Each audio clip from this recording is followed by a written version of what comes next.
Topic जो है इसकी टेस्टिंग जो है IAS 8 plus statement of changes in equity plus EPS, ये तीनों को मिला के एक बहुत अच्छा सवाल जो है वो 20 मार्क्स का एग्जामिनर पूछ सकता है। ये तीनों का कंबाइंड क्वेश्चन एग्जामिनर बहुत अच्छे तरीके से पूछ सकता है, जिसमें IAS 8 की adjustment, statement of changes in equity और EPS उसका कैलकुलेट करवा सकता है। तो जस्ट नॉन करंट एसेट्स की कंबाइंड क्वेश्चन नहीं, बल्कि इसके भी जो कंबाइंड क्वेश्चन हैं वो एग्जाम में पूछे जा सकते हैं कि कैसे आएंगे और कैसे नहीं कैलकुलेट हो रहे होंगे। Because statement of changes in equity में हम बात कर रहे होते हैं तमाम किसके पोर्शन की, इक्विटी के पोर्शन की बात कर रहे होते हैं, जो मेनली रिलेट कर रहा होता है शेयर्स के साथ और रिजर्व्स के साथ। और रिजर्व्स में हमारे पास सबसे बड़ा क्या होता है, रिटेन्ड अर्निंग शामिल होती है। जब वो एरर्स बीच में हमें बताता है पिछले साल का या उससे पिछले साल का या रिसेंट ईयर का, तो उन एरर्स की वजह से क्या हो रहा होता है, हमारा इन प्रॉफिट्स के ऊपर इम्पैक्ट जो आ रहा होता है, वो प्रॉफिट्स के ऊपर इम्पैक्ट डलवाता है और बाद में हमसे वो क्या करवा लेगा, रीस्टेटेड EPS जो है वो कैलकुलेट करवा रहा होगा। और इसका सबसे बेहतरीन सवाल जो करने वाला है डैट इज़ डैफोडिल्स लिमिटेड, वो प्योर इसके ऊपर सवाल है जिसमें EPS भी मौजूद है, इक्विटी भी मौजूद है और IAS 8 की एप्लीकेबिलिटी भी मौजूद है। और ये आपके एग्जाम लेवल का सवाल है।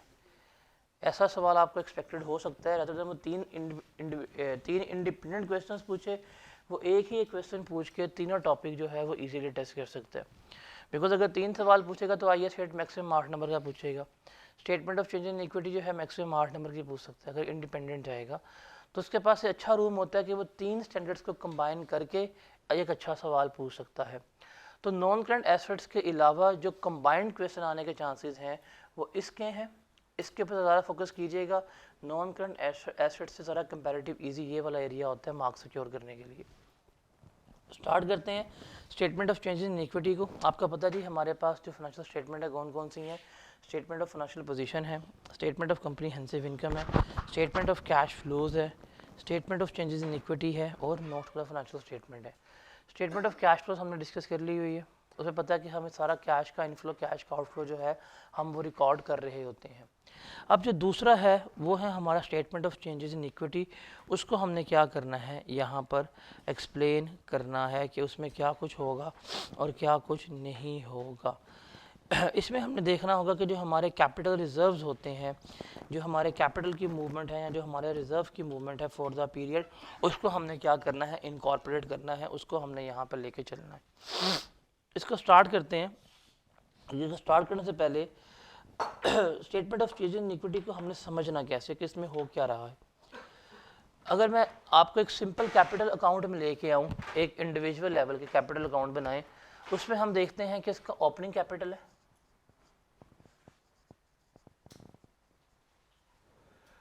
और यहाँ पे आ रहेगा क्लोजिंग कैपिटल। ओपनिंग कैपिटल और क्लोजिंग कैपिटल में हम कंपेयर करते हैं और हम बताते हैं कि ये तो यहाँ इंक्रीज हुआ है या डिक्रीज हुआ है, ये हम बता रहे होते हैं। अगर कैपिटल का अकाउंट बनाया जाए इंडिविजुअल लेवल के ऊपर तो उसमें क्या कुछ आएगा, ओपनिंग बैलेंस आएगा, क्लोजिंग बैलेंस जो है वो आ रहा होगा, ऐसे ही है। अगर कोई न्यू कैपिटल इंजेक्ट किया जाएगा वो भी इसमें आएगा। उसके अलावा जो प्रॉफिट्स वगैरह आएंगे वो भी इसमें आ रहे होंगे। अगर कोई ड्राइंग्स होंगी तो वो भी हम क्या करेंगे, यहाँ से लेस करवाएंगे, तो ये अकाउंट बनता है। अगर इसको मैं स्टेटमेंट फॉर्म में ले जाऊँगा तो मेरे पास एक आ जाएगी कि इक्विटी में चेंज कैसे आया, इसकी न्यू कैपिटल हमने ऐड किया था बीच में, प्रॉफिट हमने बीच में ऐड किया, इसका ड्राइंग्स जो है थी वो हमने लेस करवाई, तो फिर मेरे पास क्या आया, ये चीज़ आ रही थी। तो यहाँ से यहाँ पे जाने में ये 3-4 एलिमेंट्स जो है थे वो मौजूद थे। तो मेरी statement of changes in equity बन रही है एक इंडिविजुअल लेवल की, कि ओपनिंग कैपिटल में और क्लोजिंग कैपिटल में डिफरेंस कैसे आ रहा है। अगर ओपनिंग 100 का था, क्लोजिंग 120 का हो गया है, तो ये 20 का इजाफा कैसे हुआ है, कुछ कमी हुई है, कुछ इजाफा हुआ है, ये हमने क्या करना होता है, यहाँ पे बना कर देना होता है, इसको हमने यहाँ पर रिफ्लेक्ट करना होता है। ये तो एक आसान लेवल पे था जो इंडिविजुअल लेवल पे हम लेके चल रहे होते हैं। अगर हम कम्प्लेक्स लेवल पे चलें तो हमारे यहाँ पे क्या है, हमारे यहाँ पे हम कंपनी के अकाउंट्स बना रहे होंगे, उनके बारे में हमने क्या करनी है, बात करनी है। अब statement of change in equity में हमने क्या बताना होता है कि हमने जो कंपनी के नेट एसेट्स हैं उसमें कितना इजाफा हो रहा है वो हमने यहाँ पे बताना होता है। अकाउंटिंग इक्वेशन याद है आप लोगों को? अकाउंटिंग इक्वेशन आई कैप टेस्ट कर रहे हैं R1 के लेवल पे। अभी जो रिसेंट अटेम्प्ट का सवाल है ना कैश फ्लो का, जो स्प्रिंग ऑटम बाइस का आया सवाल दाहल लिमिटेड, उसमें जो उसकी मूवमेंट है करंट एसेट्स की इंक्रीज या डिक्रीज, वो प्योर अकाउंटिंग इक्वेशन से हो रही है, एसेट्स माइनस लाइबिलिटीज करके। तो ये याद रखिएगा कि अकाउंटिंग इक्वेशन आई कैप टेस्ट कर रहा है आजकल R1 में। अकाउंटिंग इक्वेशन क्या होती है? Assets is equal to equity plus liability, यही होती है। अगर आप इसको रीअरेंज कर दें, एसेट माइनस लाइबिलिटी, ये क्या हो जाएंगे? इक्विटी हो जाएंगे इक्वल टू। तो जो नेट एसेट्स होते हैं वो भी तो एसेट्स माइनस लाइबिलिटीज ही होते हैं। तो इसका मतलब एक्चुअली जो हम इक्विटी की मूवमेंट की बात कर रहे हैं, हम अपने नेट एसेट्स की मूवमेंट की बात कर रहे हैं, कितने हमारे net assets for the year increase हो रहे हैं, कितने हमारे नेट एसेट डिक्रीज हो रहे हैं, उसकी हमने बात करनी है यहाँ पे। अब statement of changes in equity का थ्योरेटिकल क्वेश्चन जो आ सकता है कि statement of changes in equity के पार्ट्स कौन से होते हैं, कौन से दो ऐसे एरियाज हैं जिसमें हम statement of changes in equity को क्या कर रहे होते हैं, डिवाइड कर रहे होते हैं। उसमें हम बेसिकली बताते हैं कि ट्रांजैक्शन विद ओनर्स कितनी है और नॉन ओनर ट्रांजैक्शन कितनी है, वो हमने बतानी होती है। ये देखो, ये आपके पास कैपिटल अकाउंट बना हुआ है। ट्रांजैक्शन विद ओनर का मतलब क्या है कि जो मालिक हैं उनके पैसे आए हैं या गए हैं तो उनके कैपिटल में चेंज आ रहा है, ये होती है ट्रांजैक्शन विद ओनर्स। इस कैपिटल अकाउंट में ओनर बेस्ड ट्रांजैक्शन कौन सी है? अगर वो नया कैपिटल लेके आया, इस पर हमने क्या किया होगा? बैंक डेबिट किया होगा, कैपिटल अकाउंट क्रेडिट किया होगा। उसने ड्राइंग्स की, कैपिटल अकाउंट डेबिट, बैंक हमारा क्या होगा? क्रेडिट होगा। इसमें बिजनेस का और किसकी ट्रांजैक्शन हुई है? ओनर की हुई है। ये है owner based transaction. Non owner based transaction क्या है? प्रॉफिट। जब हमने इसको प्रॉफिट दिया, इसकी इक्विटी बढ़ी ही है, तो ये कौन सी ट्रांजैक्शन होती है? ये नॉन ओनर बेस्ड ट्रांजैक्शन होती है।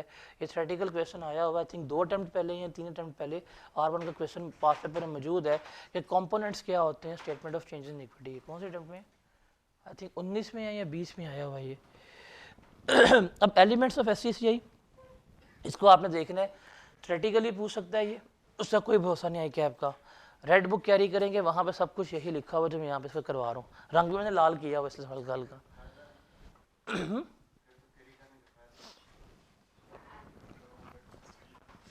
पहले हम बात करते हैं ट्रांजैक्शन विद ओनर्स की। हम यहाँ पे किसका कैपिटल बना रहे हैं? हमारे सिलेबस में कंपनी की जो statement of changes in equity है वो हमने बनानी है। अब कंपनी के ओनर कौन होते हैं? शेयर होल्डर्स के डायरेक्टर्स। शेयर होल्डर कैसे बनते हैं? शेयर्स मीन्स जब भी कंपनी शेयर इशू करती है, जब भी कंपनी अपने शेयर्स वगैरह जो है वो इशू करती है, उससे क्या होता है, हम एक बेसिक एंट्री पास करते हैं, बैंक अकाउंट कंपनी का डेबिट होता है और शेयर कैपिटल जो है वो कंपनी का क्या होता है? क्रेडिट होता है। इसकी वजह से जब ये ट्रांजैक्शन होती है तो कैपिटल में चेंज आता है, कैपिटल इंक्रीज होता है या कैपिटल डिक्रीज होता है अगर शेयर वापस हो रहे हैं। अब ये कैपिटल इंक्रीज अगर हो रहा है तो ये क्या कहलाएगी? आपकी चेंजेस इन इक्विटी है, इक्विटी में इजाफा हुआ है, लेकिन किसकी वजह से हुआ है? ये किसके साथ ट्रांजैक्शन हुई है? ओनर के साथ। तो ये आप किस में आती हैं? ट्रांजैक्शन विद ओनर्स में आ रही होती हैं। अब इसमें क्या कुछ आता है ट्रांजैक्शन विद ओनर्स में? आपने देखना है कि कौन कौन से शेयर्स ऐसे हैं जो आप इशू कर रहे होते हैं। सबसे पहले हैं टाइप्स ऑफ शेयर्स में आपके पास आ जाएंगे ऑर्डिनरी शेयर्स। ऑर्डिनरी शेयर्स कौन से होते हैं? जो शेयर होल्डर से इन्वेस्टमेंट वगैरह की हुई है, ये आपके ऑर्डिनरी शेयर्स हैं। अच्छा, ऑर्डिनरी शेयर्स और प्रेफरेंस शेयर्स का डिफरेंस पेपर में पूछ सकते हैं आपसे, R1 के लेवल में किताब में गिवन है कि ऑर्डिनरी शेयर्स का और प्रेफरेंस शेयर्स का डिफरेंस क्या होता है? क्या होता है? ऑर्डिनरी होते हैं, प्रेफरेंस होते हैं।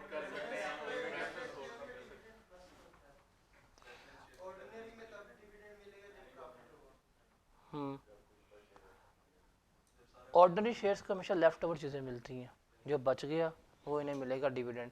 अगर कंपनी कभी वाइंड अप होगी सारा कुछ पे करने के बाद, अगर कुछ बच गया इन्हें मिलेगा। प्रेफरेंस वालों को डिविडेंड में क्या मिलता है, प्रेफरेंस पे मिलता है। दूसरा, उनके डिविडेंड का रेट जो है वो फिक्स होता है। तीसरा, अगर कंपनी वाइंड अप होगी सबसे पहले इनको हिस्सा दिया जाएगा। चौथा, ये कंपनी की वोटिंग वगैरह में पार्टिसिपेट नहीं कर सकते। ये चार चीज़ें होती हैं जो इनको डिस्टिंग्विश कर रही होती हैं। फिर इनकी भी अगर टाइप्स होती हैं, रिडीमेबल प्रेफरेंस शेयर्स होते हैं और इररिडीमेबल प्रेफरेंस शेयर्स वगैरह होते हैं। अच्छा, ऑर्डिनरी शेयर्स वो हैं जो ऑर्डिनरी शेयर कैपिटल इशू किए गए हैं, जो ऑर्डिनरी शेयर होल्डर लेके बैठे हुए हैं। जब भी ऑर्डिनरी शेयर इशू होते हैं तो नॉर्मली वो ट्रांजैक्शन क्या हो रही होती है, हमारी बैंक अकाउंट डेबिट होता है और शेयर कैपिटल अकाउंट हमारा क्या हो रहा होता है, क्रेडिट हो रहा होता है। उसके बाद आते हैं हमारे प्रेफरेंस शेयर्स। प्रेफरेंस शेयर्स हमारे पास दो तरह के हैं, एक है इररिडीमेबल प्रेफरेंस शेयर्स और दूसरे हैं रिडीमेबल प्रेफरेंस शेयर्स। फ़र्क क्या होता है, एनीवन?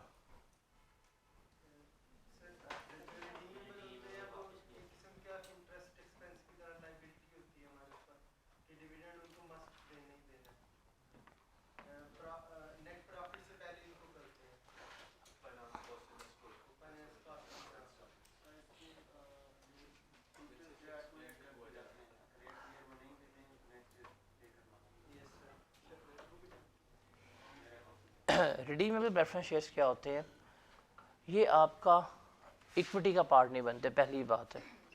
रिडीमेबल प्रेफरेंस शेयर्स आपकी इक्विटी का पार्ट कभी भी नहीं बनते। It is just like that कि आपने बैंक से लोन लेना था 5 साल के लिए या 10 साल के लिए, आप बैंक के पास नहीं गए, आपने बैंक से लोन नहीं लिया, आपने जाके रिडीमेबल प्रेफरेंस शेयर इशू कर दिए। ये मैं आपको शेयर्स दे रहा हूँ, 5 साल के बाद आप मुझे शेयर वापस कीजिएगा, अपने पैसे ले जाइएगा और मैं आपको हर साल फिक्स परसेंटेज के ऊपर 8% के ऊपर डिविडेंड पे करता जाऊंगा। इट इज़ जस्ट लाइक आपने बोरोइंग्स की है, आपने लोन लिया।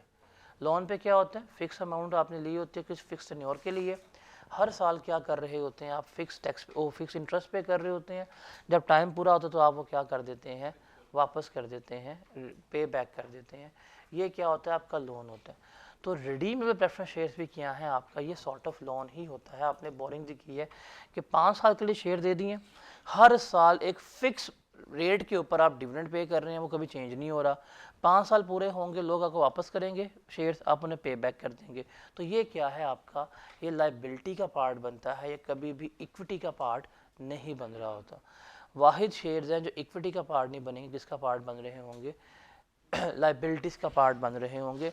और जो इनको हम डिविडेंड पे करते हैं वो हमारी प्रॉफिट एंड लॉस अकाउंट में फाइनेंस कॉस्ट लेस हुई होती है, इंटरेस्ट हम चार्ज कर रहे होते हैं। ठीक है। इररिडीमेबल प्रेफरेंस शेयर्स जो हैं ये हमारे पास क्या होते हैं, ये हमारे इन्वेस्टमेंट ट्रीट होते हैं। अब इसकी दो टाइप्स होती हैं, एक होते हैं क्यूमुलेटिव प्रेफरेंस शेयर्स और दूसरे होते हैं non cumulative preference shares. Non cumulative preference shares कौन से होते हैं कि कंपनी ने अगर डिविडेंड डिक्लेयर कर दिया तो वो आपको मिल जाएगा उस साल, अगर कंपनी ने डिविडेंड डिक्लेयर नहीं किया तो आपको नहीं मिलेगा, आप भूल जाइएगा। क्यूमुलेटिव प्रेफरेंस शेयर्स क्या होते हैं कि कंपनी डिविडेंड डिक्लेयर करे या ना करे, आपका डिविडेंड जो है वो इकट्ठा होता रहे कंपनी के पास। कंपनी जब डिविडेंड डिक्लेयर करेगी वो आपको उस साल का और पिछले सारे सालों का डिविडेंड क्या करेगी, एक साथ पे कर रही होगी। ये आपके क्या होते हैं, क्यूमुलेटिव प्रेफरेंस शेयर्स कहलाते हैं। उसके बाद डिविडेंड। डिविडेंड क्या होता है, distribution of profits to shareholders, कि जो आप प्रॉफिट डिस्ट्रीब्यूट कर रहे हैं शेयर होल्डर को, वो आपका क्या कहलाता है, डिविडेंड कहला रहा होता है। अब डिविडेंड की प्रेफरेंस क्या होती है, सबसे पहले आप ये प्रेफरेंस का चल रहा होता है हमारे पास कि जो इररिडीमेबल प्रेफरेंस शेयर्स होते हैं ना, जब भी डिविडेंड हमने देना होता है तो इररिडीमेबल प्रेफरेंस शेयर्स को हम क्या देते हैं, सबसे पहले पेमेंट करते हैं। उसके बाद कोई दूसरे अगर इररिडीमेबल शेयर्स हो उन्हें हम देते हैं। थर्ड पे जाके जो लेफ्ट ओवर बचता है वो हम किसे दे रहे होते हैं, ऑर्डिनरी शेयर होल्डर्स को दे रहे होते हैं। या अगर कंपनी की दो क्लासेज ही हैं, प्रेफरेंस और ऑर्डिनरी हैं, देन इररिडीमेबल प्रेफरेंस शेयर्स पहले मिल जाएंगे और सेकंड किसको दिया जाएगा, डिविडेंड हमेशा ऑर्डिनरी शेयर होल्डर्स को दिया जा रहा होगा। अब डिविडेंड की दो टाइप्स होती हैं और डिविडेंड इसलिए बार बार कह रहा हूँ कि statement of changes in equity को सबसे ज़्यादा चीज़ इंपैक्ट करेगी वो आपका डिविडेंड होगा। डिविडेंड जो है वो सबसे ज़्यादा क्या करती है, statement of changes in equity के ऊपर इम्पैक्ट डाल रही होती है। डिविडेंड हमारा दो तरह का होता है, एक होता है इंटरम डिविडेंड और दूसरा होता है final dividend. What is interim dividend? जो ड्यूरिंग द ईयर दिया जा रहा होता है, 6 महीने के बाद आप दे रहे होते हैं। जिस साल इंटरम डिविडेंड डिक्लेयर होगा उसी साल आप क्या कर देंगे, उसको पे कर देंगे। जिस साल इंटरम डिविडेंड डिक्लेयर करेंगे उसी साल उसको पे कर देंगे। फाइनल डिविडेंड क्या होता है? जो हर साल आप डिक्लेयर करते हैं लेकिन पेमेंट उसकी अगले साल हो रही होती है। हर साल डिक्लेयर करते हैं लेकिन पेमेंट जो है उसकी अगले साल हो रही होती है। इसका मतलब जब इसकी पेमेंट होगी तो इसका इम्पैक्ट किस साल की जाएगा इक्विटी में? अगले साल की इक्विटी में इसका इम्पैक्ट जो है वो जा रहा होगा। इसका इम्पैक्ट उसी साल में जाएगा, इसका इम्पैक्ट जो होगा वो हमसे जाएगा नेक्स्ट ईयर में फॉल कर रहा होगा। ये चीज़ आपने याद रखनी है। रिटेन अर्निंग का अकाउंट आता है आप लोगों को? ज़रा बताएं रिटेन अर्निंग में क्या कुछ आता है? ओपनिंग बैलेंस आता है, ठीक है, वो तो मुझे पता था। चलें जी, क्लोजिंग बैलेंस भी आ गया। और बताएं।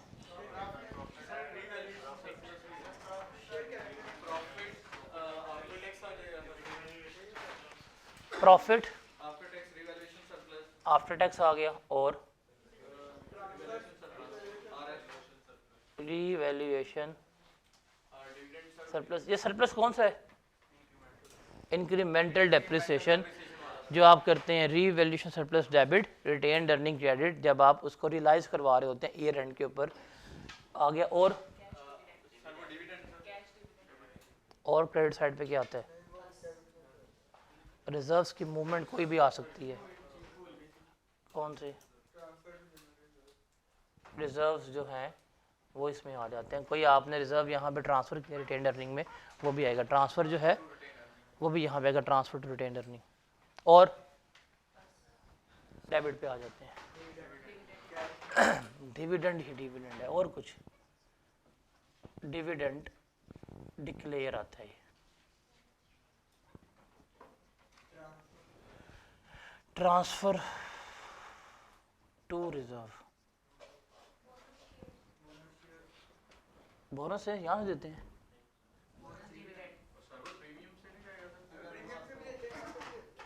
बोनस डिविडेंड भी यहाँ से देते हैं क्या?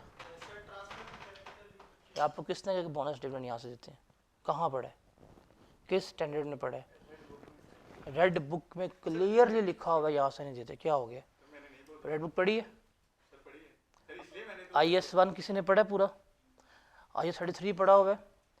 कंपनीज रेगुलेशन पढ़ी हुई है? आपको किसने कहा है कि हम यहाँ से देते हैं?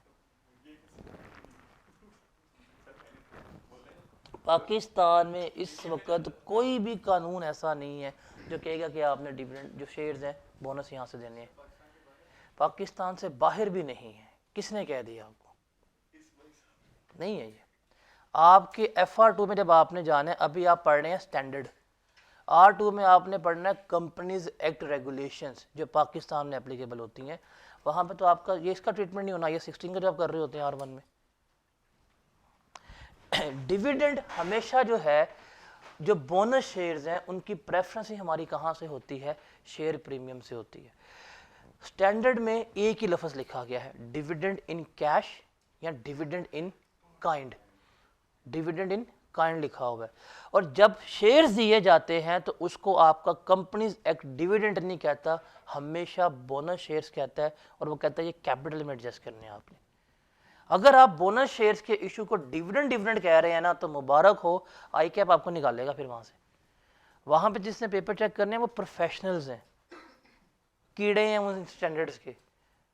आप सिर्फ यहाँ पे स्टैंडर्ड डील कर रहे हैं जिसका नाम है IS1 है, IS33 है, फिर वहाँ पे जाके कंपनी जाके रेगुलेशंस हैं, फिर जाके वो वहाँ पे फैसला होता है कि लिख दिया है कंपनीज एक्ट में कि अगर आपने बोनस शेयर्स देने हैं ना तो वो हमेशा बोनस शेयर्स ही कहलाएंगे, वो कैपिटल में जाते हैं, वो डिविडेंड आप उसे कभी भी नहीं कह सकते।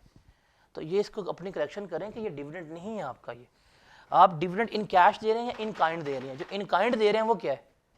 शेयर्स हैं। ये ऐसा नहीं है कि आपके जी हमें डिविडेंड चाहिए कंपनी के, ठीक है इन काइंड ले लो, आप लेने पहुंचे वो गाड़ी निकाले झूलिया दे वापस छोड़ दे आपको, ये नहीं होता इन काइंड डिविडेंड। शेयर्स दे रही है तो वो शेयर्स जो देंगी वो बोनस शेयर्स कहलाएंगे। और बोनस शेयर्स की प्रेफरेंस क्या होती है, जब भी आपने इशू करने हैं, अगर आपके पास शेयर प्रीमियम पड़ा हुआ है ना, तो आपकी प्रेफरेंस क्या है, शेयर प्रीमियम से ही दिए जाएंगे। आप अपनी रिटेन्ड अर्निंग कभी भी खराब नहीं करते। अगर वो नहीं है देन कहाँ पे जाना है आपने, रिटेन्ड अर्निंग में जाना है। अगर दोनों गिवन है आप कहाँ पे जाएंगे, शेयर प्रीमियम पे जा रहे होंगे, ठीक है। तो यहाँ पे इसको बोनस की एडजस्टमेंट ना करें, यहाँ पे डिविडेंड डिक्लेयर लिख दी है, वो यहाँ पे लिख दें, ये आपके पास क्या आ जाएगा, क्लोजिंग बैलेंस आ जाएगा। अब यहाँ से कहानी कहाँ आगे जाती है, डिविडेंड के अकाउंट के ऊपर। डिविडेंड पेएबल का आपका अकाउंट बना होता है, डिविडेंड पेएबल का ओपनिंग बैलेंस आ जाएगा, क्लोजिंग बैलेंस भी आ जाएगा। ये जो डिविडेंड डिक्लेयर किया है आपने वो कहाँ आ जाएगा,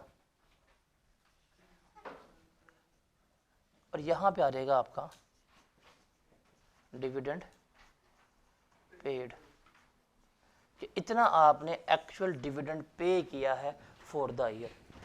ये आपका डिविडेंड की अकाउंट में इस तरह से मूवमेंट हो रही होती है, जो उसने डिविडेंड का अकाउंट आपसे निकलवाना होता है। जो retained earning for the year बन रही होती है ना, फॉर द ईयर, उसमें इंटरम डिविडेंड तो लास्ट में जाके लेस होगा, क्योंकि वो इसी साल डिक्लेयर हो रहा है, इसी साल वो प्रॉफिट्स में से क्या करवा रहे होंगे, हम लेस करवा रहे होंगे। लेकिन जो फाइनल डिविडेंड होगा इस साल का, वो इस साल की रिटेन्ड अर्निंग को इम्पैक्ट नहीं करेगा, बल्कि कहाँ पे करेगा, अगले साल की रिटेन्ड अर्निंग पे जाके उसका इम्पैक्ट आ रहा होगा। ये चीज़ आपने याद रखनी है। वो यहाँ पे कैश डिविडेंड नहीं कहेगा आपको, वो कह देगा जी bonus declared as a interim dividend. अगर उसने बोनस डिक्लेयर किया ना एज एन इंटरम डिविडेंड, तो वो इस साल की रिटेन्ड अर्निंग में इजाफा कर देगा।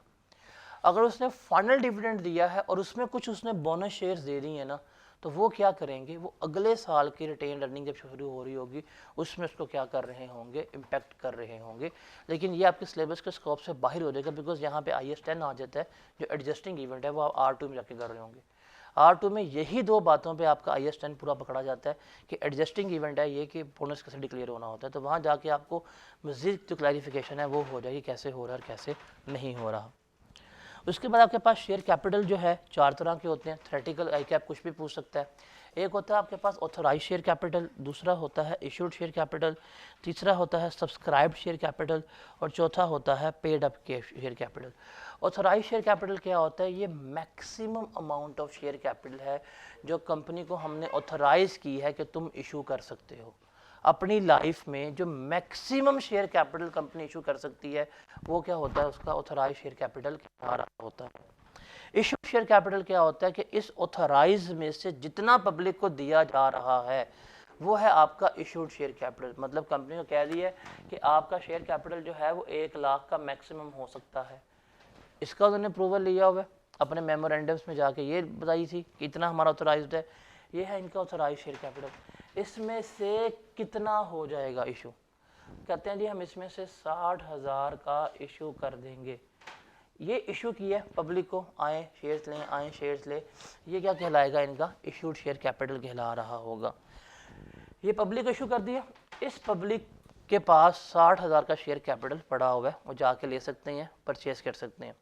इसमें से जितना लोगों ने सब्सक्राइब किया, 50,000 शेयर्स बिक गए हैं, 40 के बिक गए हैं, वो आपका क्या कहलाएगा, सब्सक्राइब्ड शेयर कैपिटल कहलाएगा, कि इतने हमारे पास नंबर ऑफ शेयर होल्डर्स मौजूद हैं, ये शेयर लेने के लिए बैठे हुए हैं। और पेड अप क्या होगा कि एक्चुअल जितना पैसा हमें मिल गया वो हमारा क्या होता है, पेड अप कैपिटल होता है। अब चूंकि हमारे यहाँ पे पार्टली पेड शेयर का कंसेप्ट खत्म हो गया है पाकिस्तान में, इसलिए सब्सक्राइब शेयर कैपिटल और पेड अप शेयर कैपिटल जो है वो सेम ही होते हैं।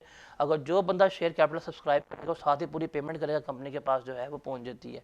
तो सब्सक्राइब शेयर कैपिटल और paid up share capital same ही होते हैं। अगर यहाँ पे पार्टली पेड शेयर का कंसेप्ट होता तो फिर ये थोड़े डिफरेंस हो जाने थे कि सब्सक्राइब इतना नहीं किया हुआ, पेमेंट इतना किया ही है, सब्सक्राइब ज़्यादा होते हैं और पेड अप जो हैं वो कम होते हैं। उसके बाद शेयर प्रीमियम, हमने पढ़ा हुआ है शेयर प्रीमियम क्या होता है कि जब फेयर वैल्यू से ऊपर वाली वैल्यू पे आप शेयर इशू कर रहे होते हैं, अगर आपका शेयर 10 रुपये का है, आप उसको 20 रुपये का इशू कर रहे हैं, 10 रुपये जो इजाफा लिए हैं आपने, ये क्या होंगे, आपका शेयर प्रीमियम कहला रहे होंगे। रिडेम्पशन किताब में लिखी हुई है, लेकिन अब रिडेम्पशन की एप्लीकेबिलिटी जो है वो ख़त्म हो गई है। क्लियर उसने गाइडेंस दी है कि IAS 1 में statement of changes in equity में रिडेम्पशन ऑफ शेयर्स जो है वो एप्लीकेबल नहीं है। रिडेम्पशन का मतलब शेयर वापस कर देना, वो आपके सिलेबस के स्कोप से बाहर है, इसलिए इसके बारे में आपको परेशान होने की ज़रूरत नहीं है। उसके बाद है बोनस शेयर्स। वो क्या होते हैं कि करंट शेयर होल्डर को फ्री ऑफ चार्ज दिए जाते हैं।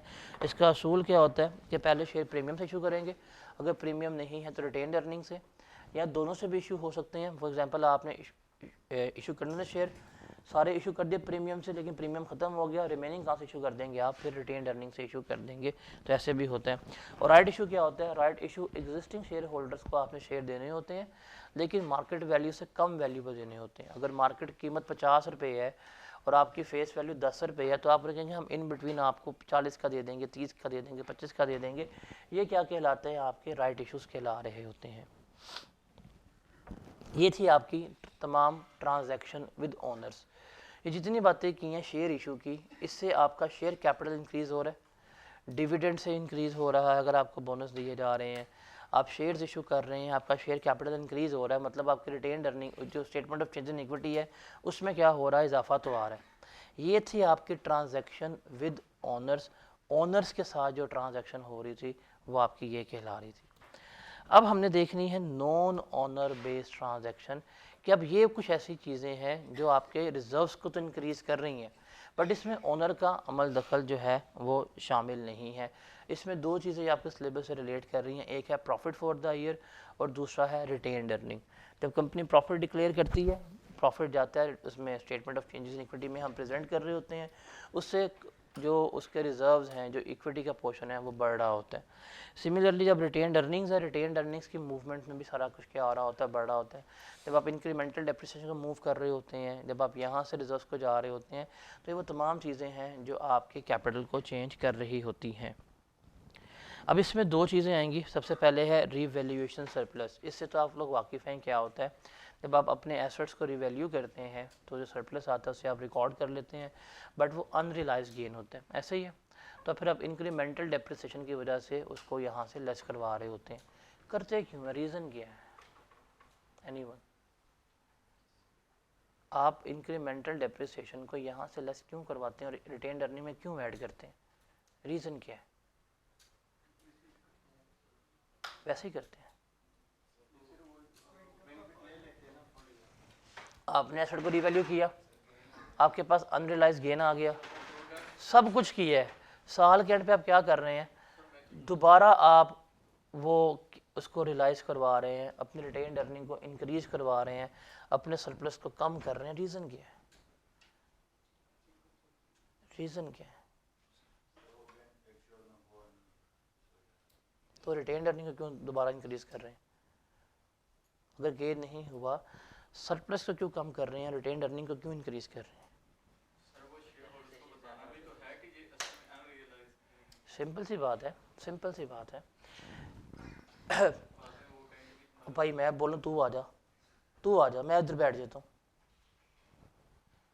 सिंपल सी बात है, जब आपके एसेट रीवैल्यू आपने अपवर्ड कर दी है, लाख का एसेट था 1.5 लाख का कर दिया, आपने कहा जी 50,000 का गेन हो गया, रिकॉर्ड किया, आ जाएंगे शेयर होल्डर्स, हमें गेन दें। अगर गेन हुआ है ना आपको, तो हमें गेन दें, हमारा राइट है प्रॉफिट्स के ऊपर। कहेंगे जी ये तो गेन रियलाइज ही नहीं हुआ, ये गेन ही अनरियलाइज था। कहेंगे ठीक है, ये गेन रियलाइज नहीं था, डन हो गया। आप सेटिस्फाई कर देंगे उन्हें। It is just like that कि आपके पॉकेट में मोबाइल पड़ा हुआ है, उसकी कीमत बढ़ गई, आप कहें जी मेरे मुनाफा हो गया, मैं अमीर हो गया, मैं अमीर हो गया, ये तो ऐसी बात है। वो ठंडे होकर बैठ जाएंगे। देन उनमें से किसी को रियलाइज़ होगा यार एक मिनट रुको ज़रा, अब हमें गेन तो देंगे रे, आपने एसेट की वैल्यू भी इंक्रीज़ कर दी है, उसकी वजह से अब आपकी डिप्रिसिएशन भी इंक्रीज़ हो रही है, और उसकी वजह से जो हमारा प्रॉफिट है वो क्या होना शुरू हो गया है, कम होना शुरू हो गया। ऐसे ही होगा। अगर आपने एसेट्स की वैल्यू पहले 100 की लिखी थी, अब आपने 120 की कर दी है, डिप्रिसिएशन पहले 10 आनी थी, अब कितनी आएगी, 12 की आएगी। आप उन्हें प्रॉफिट भी नहीं दे रहे, आप उन्हें कुछ भी नहीं दे रहे, वो क्या करेंगे, सर फाड़ देंगे आपका आके। ऐसे ही होगा। वो कहेंगे भाई एक तो तुम हमें प्रॉफिट नहीं दे रहे, दूसरा तुम हमारा प्रॉफिट कम कर गए, क्या करें, हम मर जाएं, हमारी कोई फीलिंग नहीं है, ऐसे ही करेंगे। अब कहते हैं रुको ज़रा, हम तुम्हें यहाँ पे तो कुछ नहीं कहते, लेकिन तुम्हें हमने प्रॉफिट कहाँ से देना है, रिटेन्ड अर्निंग से देना है ना।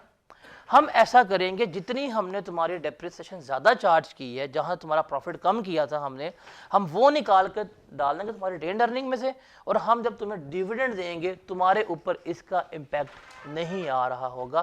तो एक्चुअल में इनको चुप करवाने के लिए किया जाता है। अब आप खुद दें, आप किसी कंपनी के इन्वेस्टर हैं, आपने इन्वेस्टमेंट की हुई है, कहते हैं जी गेन हो गया, गेन हो गया, गेन हो गया, आप कहते हैं गेन दो, कहते हैं रियलाइज ही नहीं हुआ, मजाक हो गया, कैमरे में हाथ हिला दें।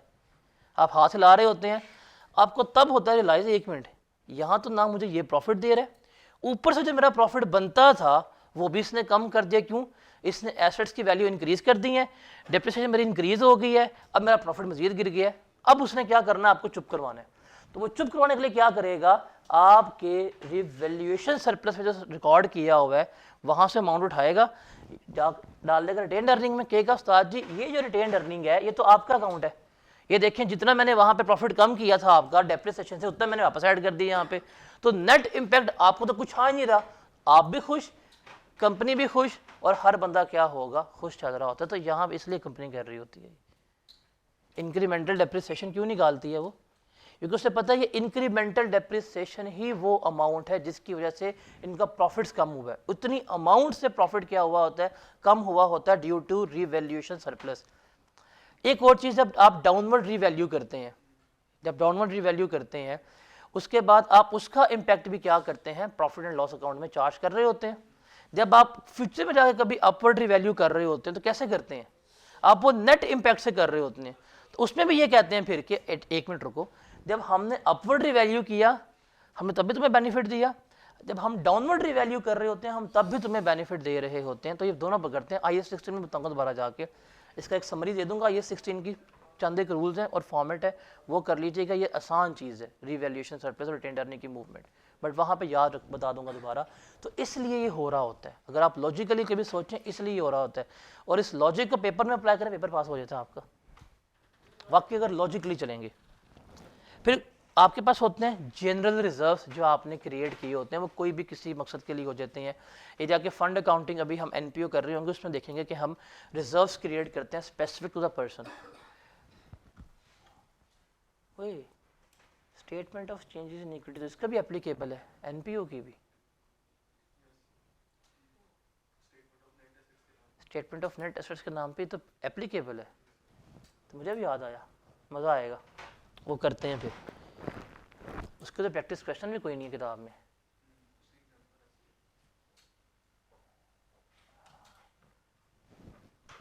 आई क्या पूछेगा ये, आई क्या आपने पूछ लेनी है, बहुत तेज है। NPO का कैश फ्लो भी वही है, क्या हो गया है, NPO का कैश फ्लो भी आपके सिलेबस का पार्ट है। तेरी रेड बुक में ना AS NPO नहीं है, तुझे पता है, तुझे पता है, तेरी वो इन्वेस्टमेंट वेस्ट हुई है। फिक्र ना करें, वो करवाऊंगा आपको। मुझे याद आया तो कैश फ्लो भी सिलेबस का पार्ट है, उसकी स्टेटमेंट ऑफ नेट एसेट भी सिलेबस का पार्ट है, नॉन प्रॉफिट ऑर्गेनाइजेशंस की। थोड़ा सा फ़र्क है, हम जब ये फॉर्मेट कर रहे हैं ना इसमें थोड़ा सा फ़र्क होता है, बट फॉर्मेट यही है। और जो हमने कैश फ्लो किया है उसमें थोड़ा डिफरेंस करेंगे, फॉर्मेट हमारा वही होता है, डिफरेंस कोई नहीं है, सिर्फ एक अकाउंट का डिफरेंस होता है। जहाँ पे हमने करी थी ना वो फाइनेंसिंग एक्टिविटी, फाइनेंसिंग एक्टिविटी में जो इक्विटी का पोर्शन हमने किया था कैश फ्लोज में, थोड़ा वहाँ पे डिफरेंस आता है, अदरवाइज सारा फॉर्मेट सेम होता है NPO के कैश फ्लो का। तो इसके फॉर्मेट की बात करें तो statement of changes in equity का फॉर्मेट जो है वो कुछ इस तरह से हम बना रहे होते हैं। मेनली आपके सिलेबस में जो है ये 4 चीज़ें हिस्से हमें गिवन की होंगी, share capital, share premium, retained earning, revaluation surplus.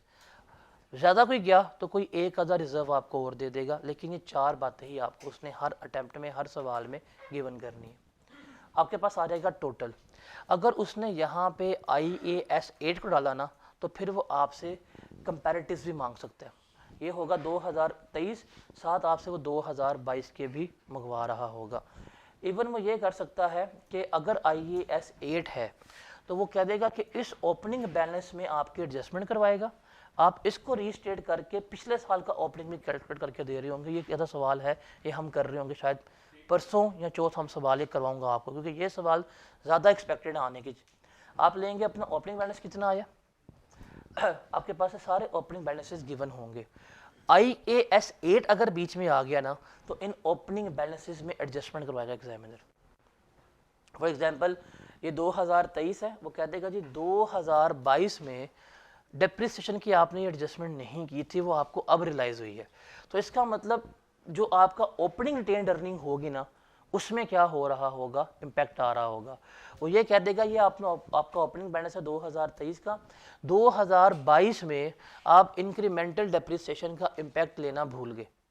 तो फिर क्या करेंगे, आप पहले अपने ओपनिंग बैलेंसेस को एडजस्ट करेंगे, रिटेन्ड अर्निंग भी एडजस्ट होगी और आपका रीवैल्यूएशन सरप्लस जो है वो भी एडजस्ट हो रहा होगा, ये दोनों एडजस्ट होंगे। ठीक है, तो IAS 8 की एडजस्टमेंट या तो वो कंपैरेटिव्स में करवाएगा या वो यहाँ पे करवा रहा होगा। उसके अलावा उसके बाद जो आपने प्रॉफिट टैक्स कमाया फॉर द ईयर वो यहाँ पे आ जाएगा। डिविडेंड जो आपने दिया है, फाइनल डिविडेंड यहाँ पे कौन सा लेस होगा, फाइनल डिविडेंड यहाँ पे कौन सा लेस हो रहा होगा, पिछले साल का। इंटरम कौन सा लेस हो रहा होगा, इस साल का। इसको लिख लेना भूल जाते हो हमेशा आप लोग पेपर करते हुए। फाइनल जो किसका लेस होगा, पिछले साल का, और जो इंटरम होगा वो किसका लेस होगा, इस साल का लेस हो रहा होगा। उसके बाद जो आपकी सरप्लस की मूवमेंट्स होंगी रिवैल्यूएशन सरप्लस को या सरप्लस से, वो यहाँ पे आ जाएगी। बोनस इशू करेंगे तो बोनस याद रखिएगा, अगर प्रीमियम से इशू किए हैं प्रीमियम कम होगा, कैपिटल जो होगा इंक्रीज हो रहा होगा। अगर रिटेन अर्निंग से इशू किए हैं रिटेन अर्निंग कम होगी, ये आपके क्या हो रहे होंगे, इशू हो रहे होंगे। राइट इशू सिर्फ कहाँ पे जाएंगे, आपके शेयर प्रीमियम पे जाएंगे। अब आप देखें ये ओपनिंग बैलेंस था 360 का, ये टच है तो वो टच है। ओपनिंग बैलेंस कितना था आपका 360 का, क्लोजिंग कितना हुआ है 420 का। यहाँ पे आप बता रहे हैं कि यार ये चीजें जो है मेरी इंक्रीज या डिक्रीज हुई हैं, ऐसे ही है। जिसमें से ये जो दो एलिमेंट है, ये वाला एक एलिमेंट ये है ट्रांजैक्शन विद ओनर, ये 10 वाला जो हुआ है ये है ट्रांजैक्शन विद ओनर्स की। ये profit for the year, dividend, surplus, movement, ये सारी क्या थी, नॉन ओनर बेस्ड ट्रांजैक्शन थी। बट मैंने बताया 360 से 420 में जाने में ये तमाम चीजें जो हैं वो शामिल होती हैं। ठीक है, IAS 1 में एसोसिएट सिंपल जो है वो ऐसे ही है, इसका मजा नहीं आता ना, ICAP अभी पूछने वाला। इसकी उसने एप्लीकेबिलिटी कहाँ स्टार्ट करनी है, दूसरे स्टैंडर्ड्स के साथ मिक्स करके, वहाँ पर जाके ये इतनी तबाही बनती है कि आपको लग जाएगा पता कि होता क्या है। अब ये कुछ जर्नल एंट्रीज हैं, वो आपसे पेपर में ये भी पूछ सकते हैं, क्या उसने कहीं पे भी कहा है कि मैं statement of changes in equity में जितनी भी ट्रांजैक्शंस हो रही हैं मैं इनकी जर्नल एंट्री नहीं पूछूंगा, वो पूछ सकता है, वो कुछ भी पूछ सकता है जो आपके सिलेबस से रिलेट कर रहा है। तो ये कुछ जर्नल एंट्रीज हैं, ये आपको याद होनी चाहिए, वो आपसे पूछ सकता है। अगर आपने शेयर इशू किया है तो क्या एंट्री होगी, बैंक अकाउंट डेबिट, और शेयर कैपिटल क्या होगा, क्रेडिट होगा। ये किसकी एंट्री है, जब आप न्यू शेयर इशू कर रहे हैं या जब आप राइट शेयर इशू कर रहे हैं, उसकी एंट्री क्या होगी, ये वाली एंट्री होगी। उसके अलावा जब आपने रिडेम्पशन करनी है तो रिडेम्पशन की एंट्री जो है वो हमारी ये होती है, बट इसको आप इग्नोर कर दीजिएगा, अब इस सिलेबस का पार्ट नहीं है। जब आप प्रीमियम पे शेयर इशू करेंगे उसकी एंट्री क्या होती है, बैंक अकाउंट आपका डेबिट होता है, शेयर कैपिटल आपका क्रेडिट होता है, और शेयर प्रीमियम जो है वो भी क्या हो रहा होता है, वो आपका क्रेडिट हो रहा होता है। उसके अलावा बोनस इशू करेंगे तो शेयर प्रीमियम डेबिट और शेयर कैपिटल जो होगा आपका क्रेडिट हो रहा होगा। तो कुछ एंट्रीज हैं पेपर में पूछ सकते हैं। डिविडेंड की entry, retained earning debit, dividend payable credit, format आपके सामने टी अकाउंट बना हुआ है। और अगर डिविडेंड पेड की एंट्री करनी है, डिविडेंड पेएबल डेबिट हो जाएगा और कैश जो है आपका क्रेडिट हो जाएगा। तो इन दोनों अकाउंट्स में ये लिखा हुआ है किस तरह मूवमेंट हो रही है, इनकी एंट्री जो है वो ये हमारी बन रही होती है।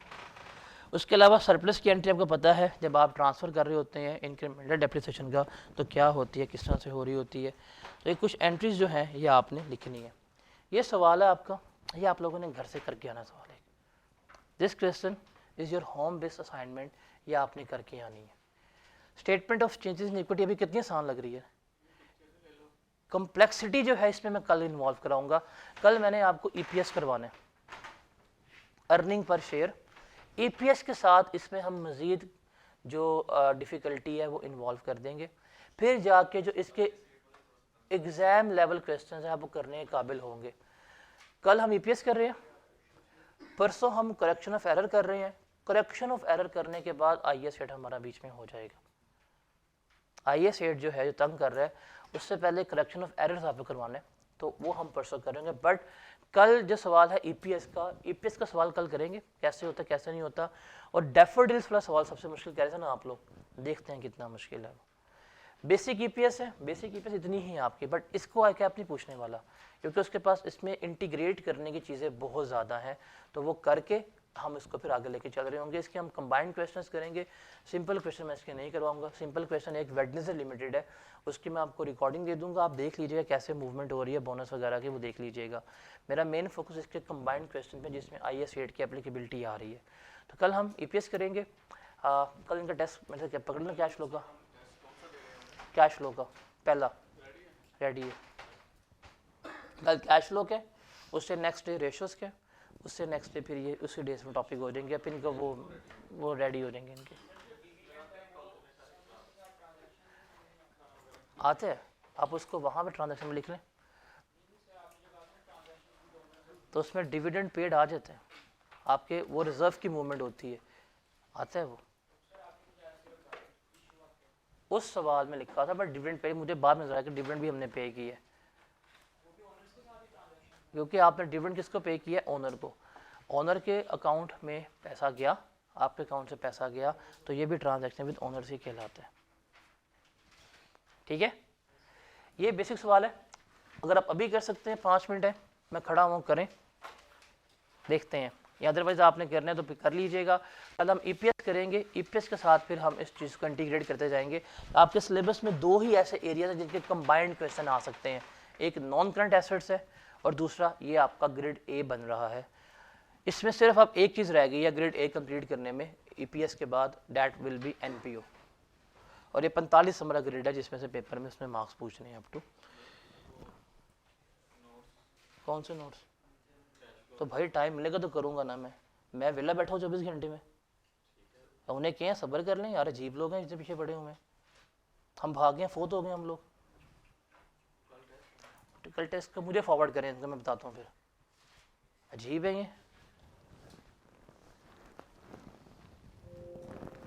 ये इनके पास टाइम है, ये वेले, हम थोड़ी वेले हैं। ये क्लास लेकर निकल देंगे, मैंने 11 बजे शुरू होने में 11 बजे बंद हो रहा होता हूँ, उसके बाद भी इतने काम करने वाले होते हैं, कहाँ टाइम मिल रहा है मुझे। मैं पिछले 1 हफ्ते से कंसेक्टिवली सुबह 4 बजे घर जा रहा हूँ। उन्हें कि सब्र कर लें, आपको क्या दे देते हैं, अजीब लोग हैं ये पीछे पड़े हुए हैं, और लिखवा लो टेस्ट नहीं देंगे, ये तुम्हें लिख के दे देता हूँ, टेस्ट नहीं देंगे, ये बस तंग करने वाले हैं, इनको इग्नोर किया करो अगर ऐसे करते हैं तो।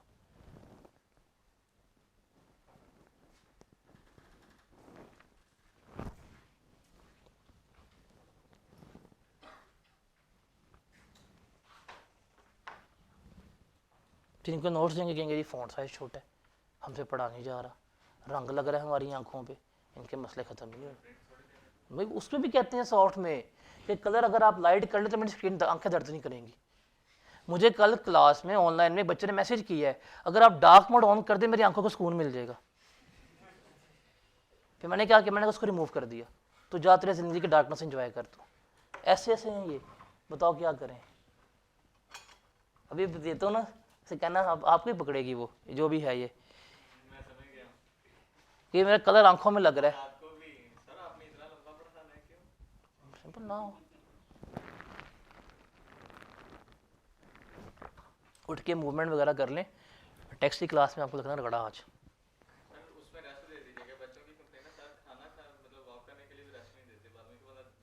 मैंने कल 10 मिनट दिए थे, तो ये सिगरेट वहाँ खड़े होकर पी रहे थे, ये कॉरिडोर में सिगरेट पी रहे थे खड़े होकर वॉशरूम के पास। ठीक है टेक्स्ट